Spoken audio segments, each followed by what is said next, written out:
Hello, basketball people, we have news. Let's go to more news about the Golden State Warriors. I ask you to give a thumbs up and subscribe to my channel, as I am a Warriors fan. As much as Warriors fans don't want this separation, it will be inevitable that the young star will play for another team this season. Insider reported, Jonathan Kuminga has already decided and will no longer play for the Warriors. The Golden State Warriors have figured out ways to maximize and extend their NBA championship window throughout Stephen Curry's Hall of Fame career, but the writing is now in bold print on the proverbial wall. Golden State has 2 years left to win its 5th title of the Curry era before a massive franchise reset must begin. Curry, Jimmy Butler, Draymond Green and head coach Steve Kerr are all under contract through the 2026-27, after which those 3 players will be 39, 37, and 37 years old, respectively. Kerr stuck around after former general manager and 4-time championship architect Bob Myers took his leave from the organization, but the final season on Kerr's deal will be his 13th year with the team and could well mark a logical stepping-away point for the second-longest tenured coach in the NBA. With that in mind, the Warriors are expected to be highly active in the free agent and trade markets this offseason. The team has 4 first-round picks it can trade and Butler's $54 million salary at its disposal, should Golden State decide to pursue a deal for an expensive player like Giannis Antetokounmpo of the Milwaukee Bucks. However, there is also the Jonathan Kuminga piece to consider.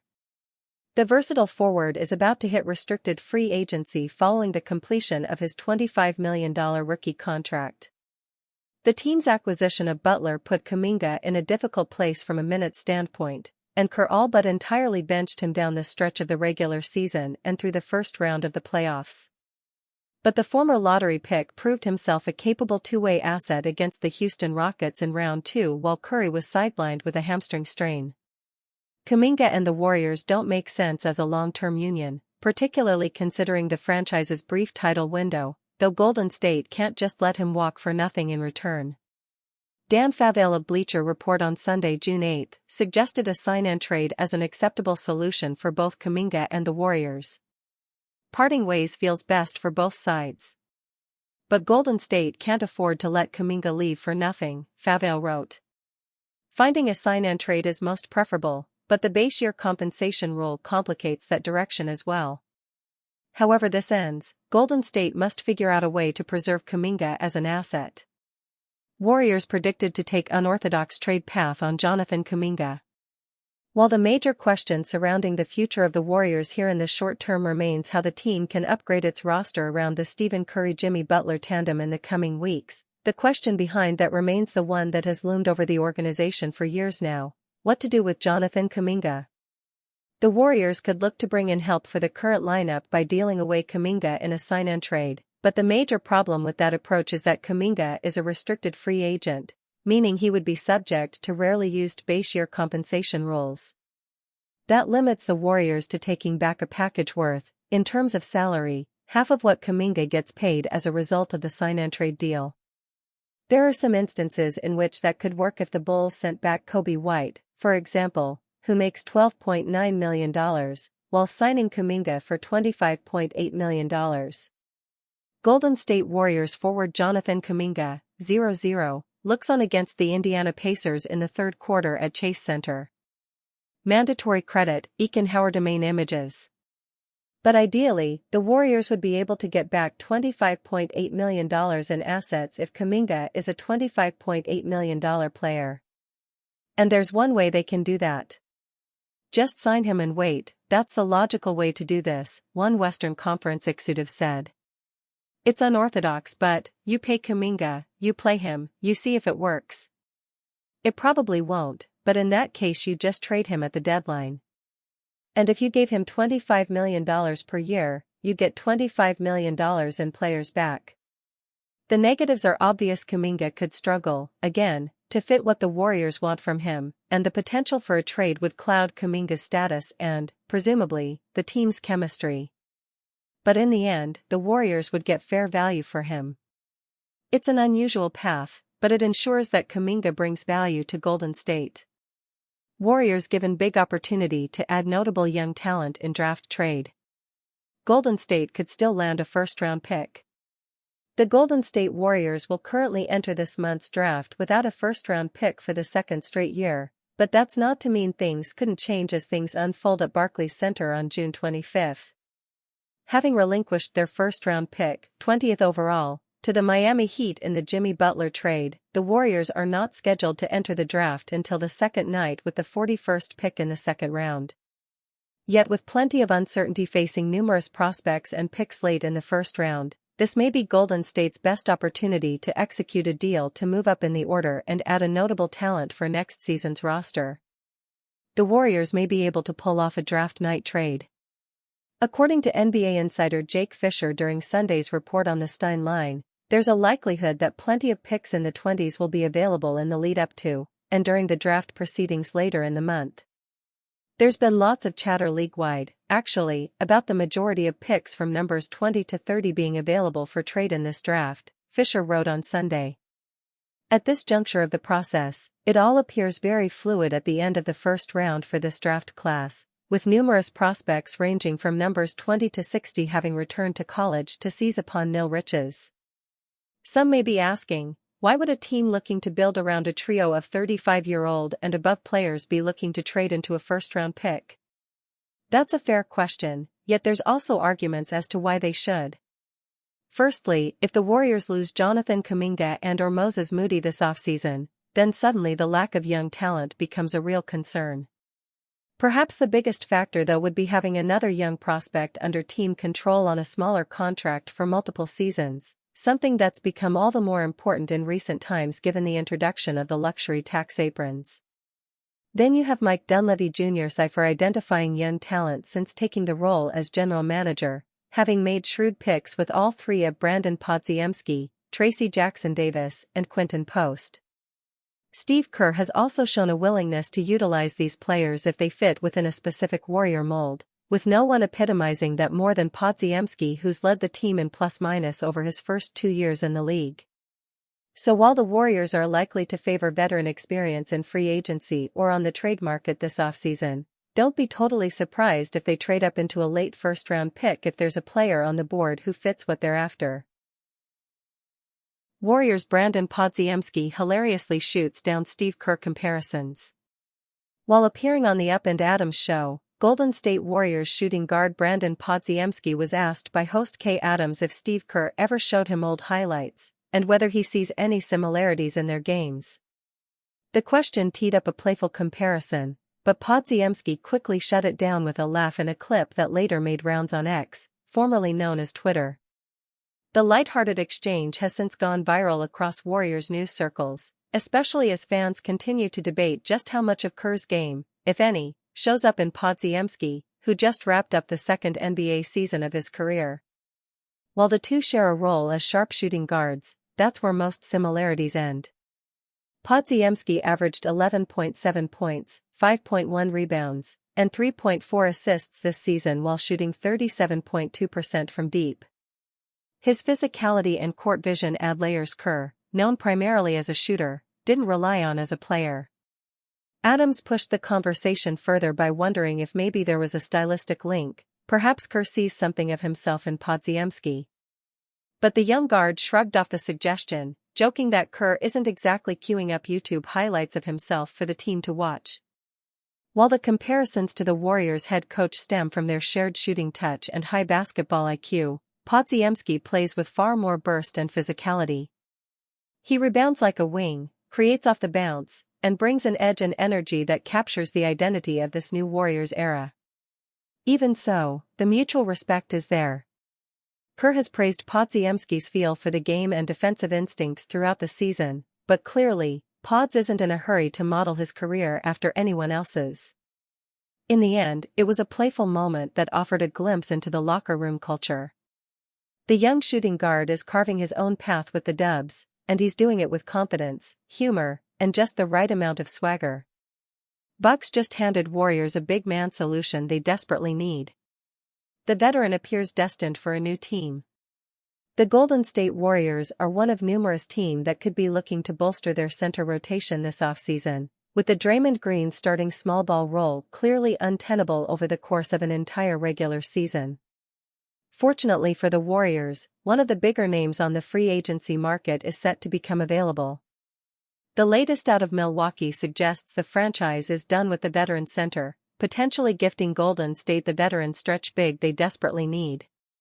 Brook Lopez is expected to leave the Milwaukee Bucks. Much of the focus at the Bucks still surrounds the uncertain future of 2x MVP Giannis Antetokounmpo, but the destiny for Lopez seems much clearer according to Matt Moore of Action Sports Network on Monday. "I'm not expecting the roster to look the way it does now.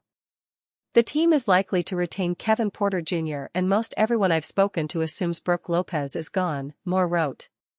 While Lopez's departure from Milwaukee is the first step of the puzzle if the Warriors are interested in the 37-year-old, they're still likely to have plenty of challenges in trying to secure his services as an unrestricted free agent. A reunion between Lopez and the Los Angeles Lakers has been floated for weeks given their even more dire need for a new big man. The Detroit Pistons could theoretically have interest based on recent reports detailing their wish for another center, while the Houston Rockets tried desperately to sign Lopez 2 years ago before he re-signed with the Bucks. Lopez quickly emerged as a potential free agency target in the wake of Golden State's playoff elimination, with ESPN's Bobby Marks pondering what it would take for the franchise to sign the 2021 NBA champion. After concluding a 2-year, $48 million deal with the Bucks, it's likely Lopez will see significantly less and may have reached a point where he prioritizes a significant role within a championship-contending team. It's those elements that could make the Warriors a strong fit, with the need for a starting-caliber stretch 5 perhaps giving the 17-year veteran the security he wouldn't necessarily get at too many other places. Lopez averaged 13.0 points, 5.0 rebounds, 1.8 assists and 1.9 blocks per game this season, shooting 50.9% from the floor and 37.3% from three-point range. The 7 feet 1 inch big man struggled in the first-round series loss to the Indiana Pacers, averaging just 5 points in less than 15 minutes per game, which included being benched in Milwaukee's Game 5 defeat. Kevin Durant on verge of making Warriors' life harder if surging rumors prove true.